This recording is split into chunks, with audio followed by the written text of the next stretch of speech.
Ngayong araw, ipapaliwanag ko ang isang 2019 American cyberpunk action film na base sa Japanese manga at pinamagatang Alita Battle Angel.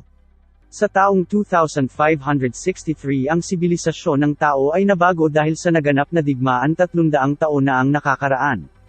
Ang ibang mga tao ay namumuhay na parang Diyos sa isang flying city na tinatawag na Zalem. Samantala ang mga hindi pinalad ay nahihirapang mabuhay sa ibabaw ng lupa. Itinatapon ng Zalem ang basura nito sa mga nasa ibaba at pinag-aagawan ang mga basurang ito na umaasang makakahanap ng mapapakinabangan pa. Isa sa mga taong ito ay si Dr. Dyson Ido na nakakuha ng isang humanoid head sa basura. Dinala niya ang robot sa kanilang bahay at inayos ito. Inilagay niya ito sa isang babae at sinubukang buhayin ito. Nagising ang babae at nagulat sa kanyang bago at gumaganang mga kamay. Lumapit siya sa salamin at pinagmasdan ang kanyang bagong katawan. Nakita niya ang doktor at masaya itong gising na siya. Binigyan ito ng doktor ng pagkain. Ang cyborg ay walang maalala sa kanyang nakaraan kahit ang kanyang pangalan. Dinala niya ito sa labas upang ipakita ang syudad. Napansin ng babae ang malaking structure na lumulutang sa langit. Nais niyang pumunta dito subalit sinabi ng doktor na walang galing sa ibaba ang maaaring pumasok sa syudad ng Zalem. Halos 300 taon ng ganito ang batas. Nais ng babae na bigyan siya ng pangalan. Nagdesisyon ang doktor na Alita ang pangalan sa kanya. Hindi maipagkakaila na pangalan ito ng isang taong mahalaga sa kanya sa nakaraan. Nagpatuloy ng pag-iikot sa syudad ang babae at nakilala niya si Hugo. Nagustuhan niya ito sa unang tingin pa lamang. Nagtaka ang lalaki sa kanyang robotic na kamay at nangakong sasamahan siya mag-ikot sa syudad. Dinala niya si Alita sa pinakasikat na laro sa syudad na tinatawag na motorball. Itinuro niya kung paano ito laruin habang pinapakilala sa kanyang mga kaibigan.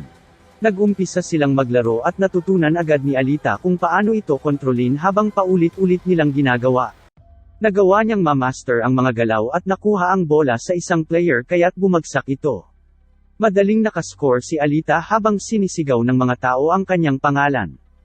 Nagulat si Hugo sa kanyang galing at sinabing subukan niya ang tunay na laro sa mga darating na araw. Dinala ni Hugo si Alita sa kanyang paboritong lugar, mataas ito at makikita ang buong syudad. Namangha si Alita sa ganda nito subalit sinabi ni Hugo na ang magandang view ay ang nasa ulap.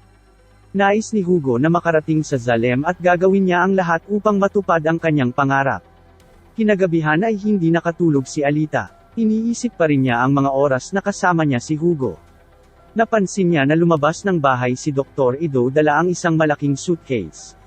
Sinundan niya ito kaya't nalaman niya kung saan ito pupunta. Nakita niya si Ido na naghahanda upang atakihin ang isang babae habang nakatago sa pader. Nagmadali si Alita na pigilan itong makapatay. Dito ay napansin nilang biglang nawala ang babae. Isang malaking lalaki ang lumabas at tinawag ang doktor na Hunter Warrior kaya't lalong naguluhan si Alita.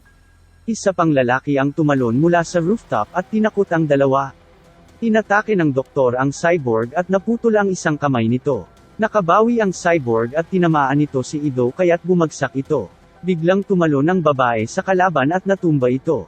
Sinuntok niya ito sa mukha ng paulit-ulit hanggang hindi na ito gumagana. Lumabas ang babae kanina at sinabing kasama ito ng mga assassin. Inatake niya si Alita upang pagpira-pirasuhin ang katawan nito. Lumundag ito papunta sa kanya ngunit naiwasan niya ito at sinipa papunta sa pader. Tumalon siya sa kalaban at sinipa ang ulo nito. Nabali ang leeg nito at natumba sa lupa ang katawan. Sinabi ng malaking lalaki na isa siyang higanting machine at sinuntok si Alita ng malakas. Naiwasan niya ito at tumalon sa itaas. Tiningnan niya ang malaking lalaki at naghandang umatake. Tumalon siya ng may malakas na sipa na pumutol sa kamay nito. Kinuha niya ang hammer ng doktor at pinalo ang lalaki. Nakakita ito ng sewer at tumakas. Sinamahan ni Alita ang doktor sa isang collection center at pinaliwanag nito na imbes na tumawag ng pulis ay nagbabayad na lamang ng mga tao upang patayin ang mga kriminal na may record. Nagtataka siya kung bakit kailangan nitong lumaban kahit delikado. Ipinaliwanag ni Ido na dati ay may anak siyang babae na ang pangalan ay Alita. Namatay ito sa kamay ng isang kriminal. Mula sa araw na iyon ay hinahanap na ni Ido ang taong responsable sa pagkamatay nito. Ang pagnanais na maipaghiganti ang kanyang anak ang dahilan kung bakit siya iniwan ng kanyang asawang si Chiren. Sa panahong iyon ay inaakit ng kanyang dating asawa ang isang lalaking nagngangalang Victor gamit ang pagkababae nito dahil nais na nitong makabalik sa Zalem kung saan ito galing. Ang lalaki ay nangako lamang sa kanya at sinabihan siya nito na maghanap ng magagaling na manlalaro para sa kanyang motorball games. Bumangon si Chiren sa kanyang higaan at napansing may tao sa labas ng kanyang bintana. Binasag ng lalaki ang salamin at nakapasok ito. Ang pangalan ng kriminal na ito ay Grushka at nagtatrabaho ito para kay Victor at sa babae nito. Nalaman ni Chiren mula sa cyborg na ito na nag-ampon si Ido ng isang babaeng robot at kinaya sila nito mag-isa. Samantala dinala ni Hugo si Alita sa isang motorball game. Nakita niya ang mga manlalaro na sinisira ang bawat isa upang makuha ang bola. Nalaman niya rin na magiging final champion lamang kung mananalo ito ng sunod-sunod at magkakaroon ng pagkakataon na makapunta sa Zalem. Dumating ang mga kaibigan ni Hugo at sinabing sumama ito sa kanila kaya't nagmadali itong nagpaalam kay Alita. Isang leading champion ng motorball game ang inatake ng mga lalaki at ipinasok sa isang sasakyan. Puwersahang tinanggal ng mga ito ang armas ng lalaki. Ang leader ng gang na ito ay si Hugo at nagtatrabaho ito kay Victor, binibigyan niya ito ng armas kapalit ang pera. Dinala nila ang katawan nito kay Victor. Sinabi nito na hindi niya hahayaan ang sinuman na maging final champion dahil walang sinuman ang maaaring bumalik sa Zalem. Sumunod na araw ay dinala ni Hugo si Alita kung saan malayo sa syudad. Nakarating sila sa isang ilog na may malaking warship. Ang aircraft na ito ay galing sa United Republic of Mars na umatake sa syudad ng Zalem 300 taon na ang nakakalipas. Nakaramdam si Alita ng koneksyon sa spaceship at tumalon sa tubig. Sinubukan niyang pumasok upang malaman ang katotohanan sa kanyang nakaraan. Nakapasok siya at natagpuan niya ang weapon room. Nakita niya rito ang isang metallic body kung saan ay parang may naaalala siya. Makaraan ng ilang sandali ay nadala ni Alita ito sa kanyang mga kaibigan at namangha ang mga ito. Sinabi niya sa doktor na nais niyang i-combine sa kanya ang technology nito. Magagamit niya ito upang malabanan ang anumang panganib na darating sa kanila. Hindi pumayag si Ido. Pinaliwanag niya na si Alita ay isang Martian berserker na ginawa upang sirain ang mundo. Ang dahilan kaya't ayaw niyang gawin ito ay ayaw niyang bumalik ito sa kanyang dating program. Nalungkot si Alita dahil hindi siya pinagkatiwalaan ng doktor. Nagdesisyon siyang umalis upang malaman ang kanyang kapalaran. Pumunta siya sa collection center at nag-apply bilang isang bounty hunter. Sinamahan siya ni Hugo sa isang local bar kung saan nagtitipon ang mga hunters. Sinubukan niyang humingi ng tulong laban kay Grushka. Subalit ito ay hindi pinansin dahil ang kanyang mga kalaban ay napoprotektahan ng makapangyarihang tao. Isang hunter-warrior ang nagpahiya sa kanya na humantong sa isang labanan.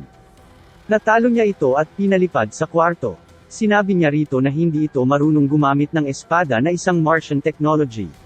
Inatake siya ng iba pang hunter kaya't lumaban siya upang protektahan ang sarili. Dumating si Dr. Ido sa bar at nakita ang kaguluhan. Sinabi niya na hindi na niya aayusin ang mga ito kung hindi sila titigil. Nais niyang kausapin si Alita ngunit biglang nasira ang pinto at lumabas ang isang higanteng cyborg na si Grushka. Makikitang maraming na-upgrade sa katawan nito.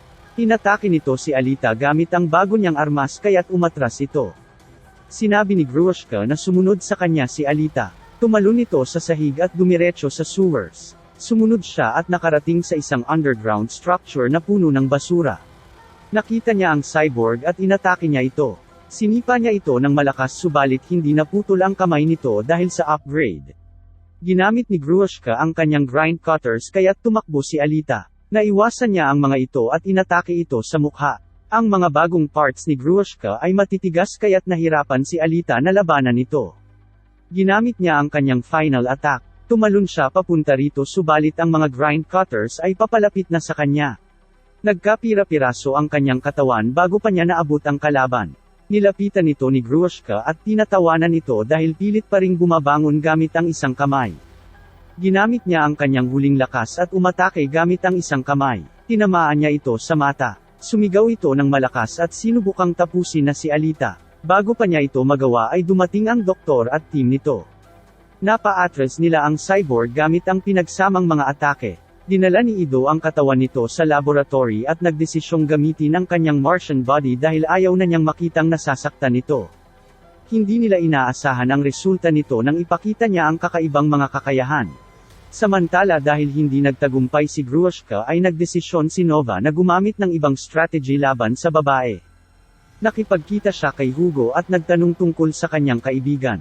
Ipinangako nito sa kanya na dadalhin sa Zalem kung mapapasali niya ito sa motorball games.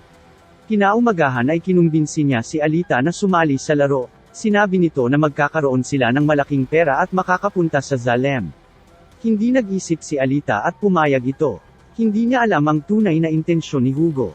Hindi nila alam na nakatingin sa kanila si Zapan at nagbabalak maghiganti. Kinagabihan ay tinulungan ni Dr. Ido si Alita na maghanda para sa laro. Pinaalala niya rito na mag-iingat dahil delikado ang larong ito. Sumagot siya na huwag mag-alala dahil nagtitiwala siya sa kanyang bagong katawan. Sa kabilang banda ay sinabihan ni Victor ang lahat ng kalaban na patayin si Alita at magbibigay ito ng malaking halaga sa makakakuha ng ulo nito. Dumating sa stadium si Alita at naghanda para sa laro. Napansin niyang masama ang tingin sa kanya ng mga kalaban kaya't alam niyang may kakaiba dito. Nagmadali siyang tumakas sa grupo at hinabol siya ng mga ito. Inatake siya subalit naiiwasan niya ang mga ito. Lumaban siya at sinira ang ilang mga kalaban niya. Patuloy siyang hinahabol ng mga kalaban at wala nang pakialam sa laro. Nahirapan si Alita na makasurvive dahil sa dami ng kalaban. Samantala pinuntahan ni Zapan si Hugo upang patayin para makahiganti kay Alita. Pinatay nito ang isang cyborg at naisisisi ito kay Hugo. Nagkaroon ng patong sa ulo si Hugo. Sinubukan niyang makatakas sa Hunter Warrior at nakarating sa isang tulay. Tinawagan niya si Alita upang tulungan siya at magkita sila sa simbahan. Narinig niya ito at nagmadaling lumabas ng arena habang hinahabol ng mga natirang manlalaro. Sinubukan niyang iwasan ang mga atake nito habang papunta siya kay Hugo. Nahuli siya ng isang cyborg at bumagsak sa sahig. Sinubukan ng mga itong patayin siya subalit nagawa niyang makatakas at napatay ang isang kalaban. Tinali niya ito gamit ang metal chain at itinapon sa malaking grinder na humila sa robot at pinirapiraso ito. Inabutan ni Alita si Hugo bago pa ito mapatay ng Hunter Warrior. Nabigla siya nang makitang may pinatay ito. Nagpaliwanag si Hugo na napagbintangan lamang siya subalit hindi naniwala si Alita dahil nalaman niyang nagnanakaw ito ng parts sa mga kagaya niya. Sinamantala ni Zapan ang pagkakataon at sinaksak si Hugo. Umiyak si Alita at nagmadaling tinulungan ang kanyang kaibigan. Dinala niya si Hugo papalayo sa Hunter at tumakas sa loob ng simbahan. Humingi siya ng tawad kay Alita at inaming mali ang kanyang ginawa. Dagdag pa niya na balak na niyang umalis sa grupo dahil mas gusto na niyang makasama si Alita kesa pumunta ng Zalem. Dumating si Chiren at nakita ang dalawa. Nakonsensya siya sa kanyang nakita at nagdesisyong hindi nahulihin si Alita. Nagplano siyang tulungang makatakas ang dalawa. Makalipas ang ilang sandali ay lumabas si Alita ng simbahan dala ang ulo ni Hugo. Na-realize ni Zappa na pinapanatili niya itong buhay gamit ang sarili niyang dugo. Inagaw ni Alita ang espada at pinatamaan si Zapan sa mukha. Napasigaw si Zapan at umalis siya sa grupo habang inangkin ang pagpatay kay Hugo. Sa laboratory ay naisalba ni Ido si Hugo sa pamamagitan ng paglagay ng ulo nito sa isang machine. Ipinaliwanag niya kay Alita na nagsinungaling si Victor sa kanyang kaibigan mula pa ng umpisa dahil walang sino man ang makakapunta sa Zalem maliban sa final champion. Nagilty siya sa kalagayan ng kanyang kaibigan at nagdesisyong gamitin ang kanyang kapangyarihan upang itama ang lahat. Pumunta siya sa apartment ni Victor upang ipaghiganti si Hugo. Subalit napigilan siya ni Grushka na inatake siya gamit ang grind cutter nito. Ngunit ang katawan ni Alita ay kayang i-repair ang sarili at sinira ang armas nito gamit ang kanyang espada. Hinati niya sa dalawa at tinapos ang buhay nito. Sinabi niya kay Victor na ipakita sa kanya si Nova. Sinapian ng lalaki at ang mate nito ay naging blue. Binati niya si Alita dahil napatay nito ang team niya at marami nang naabot. Pinatay niya si Victor dahil sa galit at binalaan niya ito na huwag siyang mamaliitin. Nakatanggap siya ng mensahe mula kay Ido na umalis si Hugo at pupunta sa Zalem gamit ang mga wire nito. Pinuntahan niya ito at sinabing ito ay isang patibong ni Nova upang patayin sila. Sinabi ni Hugo na wala na siyang ibang mapuntahan dahil wanted na siya sa syudad. Ang kanyang huling pagpipilian ay ang pumunta sa Zalem. Naputol ang kanilang pag-uusap nang ang City Defense Ring ay na-activate at dumiretso sa kanila sa napakabilis na galaw. Sinubukan ni Hugo na tumalon subalit nagkapira-piraso ang katawan nito. Nakasunod si Alita dito at naisalba niya ito sa huling sandali, ngunit ang kamay ni Hugo ay nasisira na kaya't nagpasalamat na lamang siya kay Alita sa pagsagip sa kanya. Nahulog ito at napasigaw na lamang si Alita sa nangyari. Pagkatapos nito ay nagpatuloy maglaro si Alita sa motorball game at umabot sa championship. Pumunta siya sa stage habang isinisigaw ng mga tao ang pangalan niya. Itinaas niya ang kanyang armas patungo sa Zalem upang ipakita ang galit niya kay Nova. Samantala nakatingin lamang sa kanya ang scientist mula sa Flying City.